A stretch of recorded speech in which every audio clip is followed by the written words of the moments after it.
Salut la communauté, on se retrouve ce soir, une nouvelle présentation de collection. Alors bon, vous verrez qu'il y a quand même encore des trous, mais elle est assez conséquente pour que je puisse vous en parler. Surtout que c'est une collection que moi j'adore, que j'ai découvert il y a quelques temps et que vraiment j'adore. Donc je vais être à fond dessus là, c'est ma quête du moment. C'est les Fujiya. Alors les Fujiya, c'est quoi? Fujiya, c'est pas du tout un éditeur de cartes à la base. Fujiya, c'est un producteur de snacks.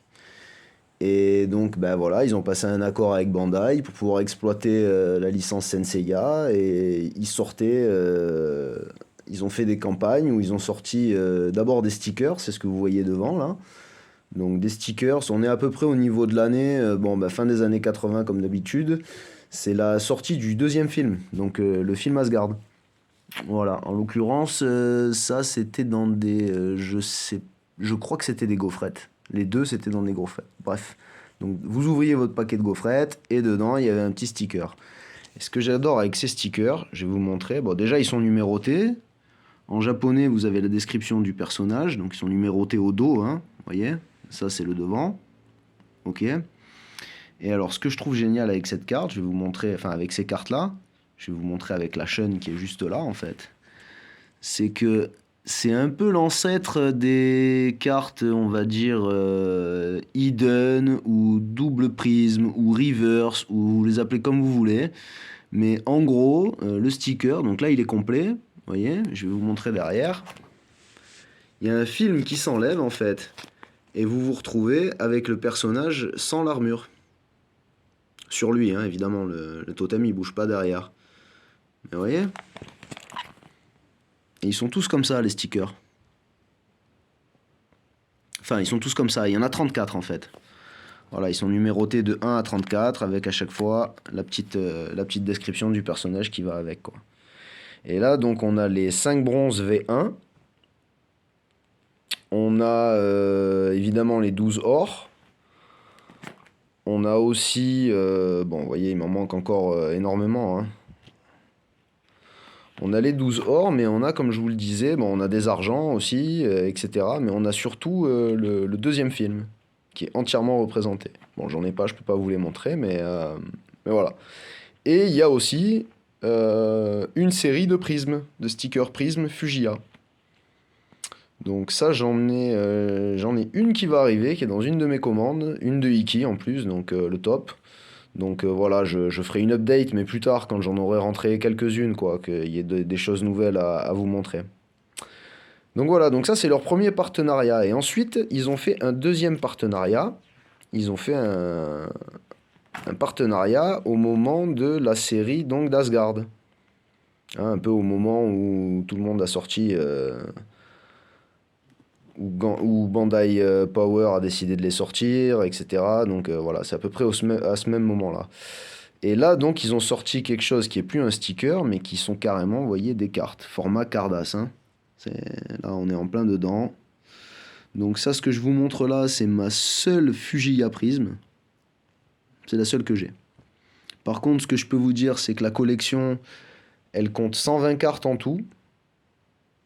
Sur les 120 cartes, il y a 18 prismes, comme celle-ci.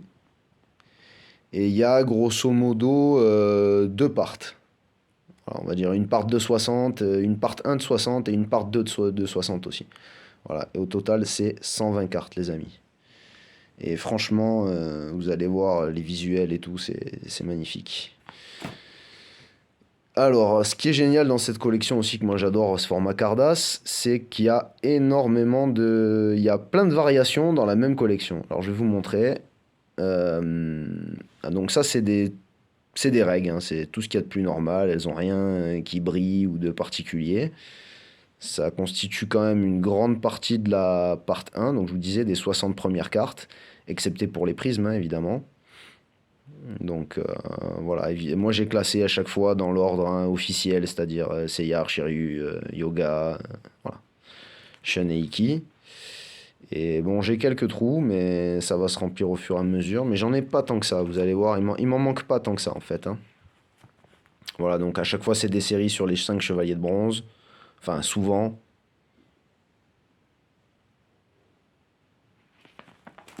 J'en profite aussi pour vous montrer les dos qui sont magnifiques. Donc à la base c'est un jeu, hein.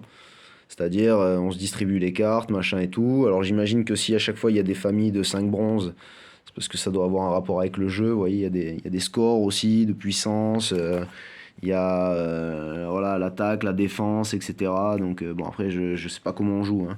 Mais d'ailleurs, voilà, vous avez le petit logo Fujiya ici, quand même. Ce qui est important, même s'il n'y a pas l'année. Et je vous ai pas montré, mais il me semble que pour les stickers aussi, il y est, voilà. Il est là. C'est le logo Fujiya. Quand même, c'est important. C'est important. Donc j'en étais là. Donc il y en a quelques-unes avec les chevaliers d'or dans ce style-là, vous voyez. Bon, là, on est passé au V2 du coup, hein. Il n'y a pas de V1 dans cette partie-là des Fujiya. Bon, il en manque encore quelques-unes. Après, vous avez évidemment les 12 chevaliers d'or. Il m'en manque, hein, mais ils sont là. Voilà. Et ensuite, on passe donc... le premier effet que je peux vous montrer en dehors de l'effet reg, c'est l'effet chromium. Alors, pour ceux qui connaissent les DB chromium, hein, je ne vais pas la sortir de la sleeve, hein, parce que... bon, voilà. Mais comme vous pouvez le voir, elles sont toutes comme ça. Enfin, la plupart, parce qu'il y a aussi d'autres petites choses à vous montrer. Mais, vous voyez, donc ça, c'est des reg, mais chromium. De la part 2, donc. On a commencé la part 2. Donc pareil, hein, le classeur est dans l'ordre. Donc, et elles sont, voilà, à partir de celles des 5 bronzes là en civil, vous voyez, quand je les passe un peu à la lumière, là, on voit bien qu'elles ont cet effet chromium, quoi. C'est vraiment magnifique. Donc là, c'est pareil, vous avez des visuels qui sont vraiment magnifiques, quoi. Franchement, je suis vraiment tombé amoureux de cette collection qui est vintage au format Cardass avec plein de variantes. Enfin, que demande le peuple, les gars, quoi. Franchement, une tuerie. Bon, j'en ai encore quelques-unes qui sont abîmées, par exemple comme celle-là et tout, mais c'est vraiment pas évident de les trouver dans un état parfait, quoi. Là, elles sont sous sleeve, je vous les filme de... Bon, je suis pas en gros plan, donc vous vous dites, ah, elles sont impeccables et tout, mais elles ont toujours un petit... Enfin, peut-être pas toujours, mais il y a quand même des petits défauts. C'est des cartes qui datent de la fin des années 80, les gars, donc c'est pas facile à avoir en état mint, hein. Ou alors c'est cher aussi, quoi. Voilà.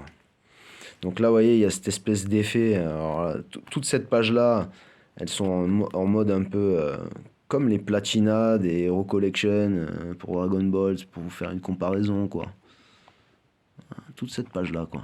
Les 5 bronzes, ça donne un effet, franchement, c'est magnifique. Ensuite, vous avez pour les Asgard ce même effet, là, avec 4 qui sont effets dorés.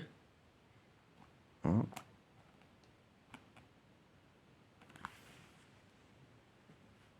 C'est assez chouette, quoi.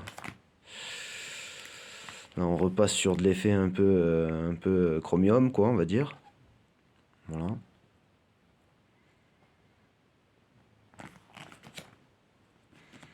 Et voilà les 3 dernières, quoi. Donc j'avais fait le compte avant de vous faire la vidéo. Il doit m'en manquer une vingtaine de règles. Et bon, les prismes, quoi. Mais les prismes, c'est compliqué. Ça vaut quand même un billet. Donc voilà. Mais après, c'est un peu comme tout, hein. Je veux dire, on n'a rien sans rien. Mais voilà, dès que ce sera un peu plus complété tout ça, je vous referai une vidéo, les copains. Allez, je vous laisse. À la prochaine. Ciao.